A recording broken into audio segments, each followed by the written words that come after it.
بسم اللہ الرحمن الرحیم۔ حضرت بی بی فاطمہ رضی اللہ تعالی عنہا کا معجزہ۔ عرب کی کچھ عورتیں بی بی فاطمہ رضی اللہ تعالی عنہا کو بہت ہی زیادہ غریب سمجھتی تھیں کہ ہر وقت حضرت فاطمہ رضی اللہ تعالی عنہا سادگی میں رہتی تھیں۔ اس لیے عرب کی عورتیں بی بی فاطمہ کو بہت ہی غریب سمجھتی تھیں۔ وہ یہ سمجھتی تھیں کہ بی بی فاطمہ کے پاس کچھ نہیں ہے۔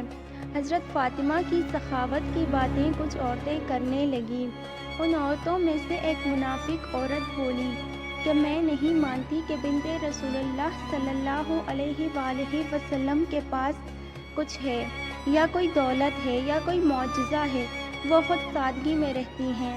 اس بات کو جاننے کے لیے وہ منافق عورت حضرت فاطمہ رضی اللہ تعالی عنہا کے گھر پہنچی۔ آپ رضی اللہ تعالی عنہما نے دروازہ کھولا، اسے اندر بلایا، صحن میں بٹھایا۔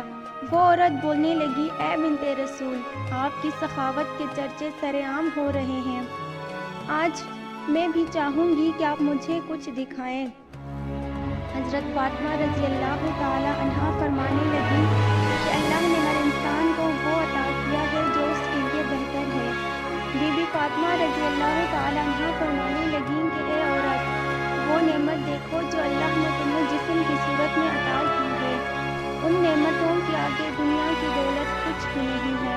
وہ عورت بی بی فاطمہ کی باتوں پہ ہنسنے لگی اور کہنے لگی، میں آپ کے گھر میں دولت دیکھنے آئی ہوں کہ آپ کے پاس کتنی دولت ہے۔ وہ عورت کہنے لگی کہ آپ مجھے کوئی اور دولت یا معجزہ دکھا دیں تو میں مان جاؤں گی کہ آپ کا بابا اللہ کا رسول ہے اور آپ کا خاندان سچا ہے۔ حضرت فاطمہ رضی اللہ تعالی عنہا نے فرمایا کہ وہاں پر میرا مصلی رکھا ہے جس پر میں نماز پڑھتی ہوں، اس کو ہٹا کر دیکھو تو تمہیں تمہاری مراد مل جائے گی۔ وہ عورت جیسے ہی سیدنا فاطمہ رضی اللہ تعالی عنہا کے حجرے میں پہنچی، اس نے مصلی ہٹا کر دیکھا۔ اس عورت نے کیا دیکھا کہ اس مصلی کے نیچے لاتعداد خزانہ بھرا پڑا ہے، ہیرے جواہرات اور کافی سارا سونا تھا، جو وہ دیکھ کر حیران ہو گئی۔ وہ جیسے ہی جواہرات نکالتی گئی تو وہ مال ویسے کا ویسا رہا۔ وہ جیسے ہی حضرت فاطمہ رضی اللہ تعالی عنہا کے پاس آئی تو بی بی فاطمہ اس عورت کو مسکرا کر دیکھنے لگی۔ وہ عورت بی بی فاطمہ کو بہت حیرت سے دیکھ رہی تھی، اور وہ عورت حضرت فاطمہ سے کہنے لگی کہ آپ کون ہیں؟ آپ تو اتنی سادگی میں رہتی ہیں، آپ کا لباس اتنا سادہ ہے، آپ کے پاس اتنی دولت ہے، میں تو یہ سوچتی تھی کہ آپ کے پاس دنیاوی دولت نہیں ہے، تبھی آپ اتنی سادگی میں رہتی ہیں۔ بی بی فاطمہ فرمانے لگی کہ اللہ نے دنیا کے تمام خزانے اہل بیت کے قدموں میں رکھ لیے ہیں، اور اللہ کی مرضی یہ ہے کہ ہم سادگی میں رہیں تاکہ کوئی بھی شخص سادگی اختیار کرنے میں کوئی شرم نہ کرے۔ حضرت فاطمہ فرمانے لگیں کہ اس دنیاوی دولت کا تو آخرت میں سخت حساب دینا ہوگا۔ جیسے ہی اس عورت نے آپ کا اخلاق دیکھا اور معجزہ دیکھا تو وہ آپ کے قدموں میں آ پڑی، اور وہ عورت رو کر کہنے لگی، اے رسول اللہ صلی اللہ علیہ وسلم کی پیاری بیٹی، مجھے معاف کر دیجئے، آپ کا بابا اللہ تعالیٰ کا سچا رسول ہے۔ میں اس بات کو تسلیم کرتی ہوں کہ آپ کا گھر اور آپ اللہ کے بہت قریب ہیں۔ آج میں اسلام قبول کرتی ہوں۔ سلام ہو رسول اللہ صلی اللہ علیہ وسلم کی پیاری بیٹی کی سخاوت پر، جس کو کفار بھی دیکھ کر مسلمان ہو جاتے تھے۔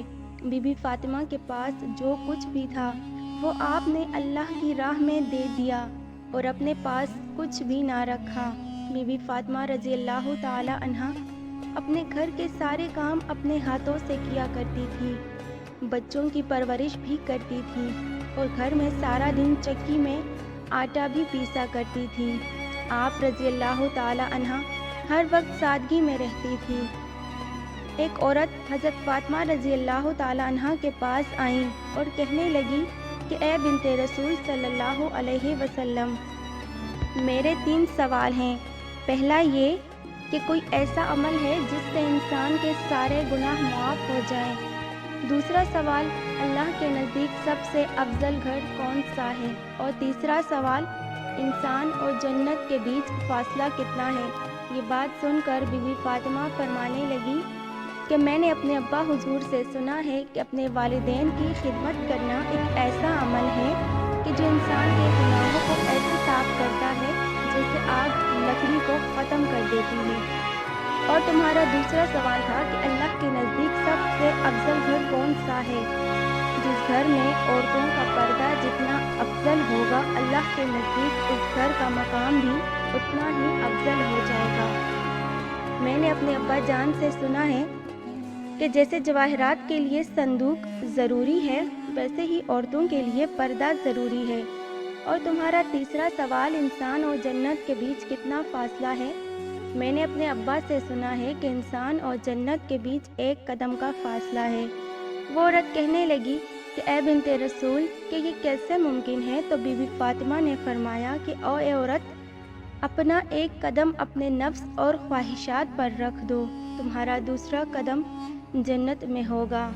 آخر میں اللہ سے دعا ہے کہ ہمیں حضرت فاطمہ رضی اللہ تعالیٰ عنہ کے اسوہ حسنہ اور نبی صلی اللہ علیہ وآلہ وسلم کی پیروی کی توفیق عطا فرمائے، آمین۔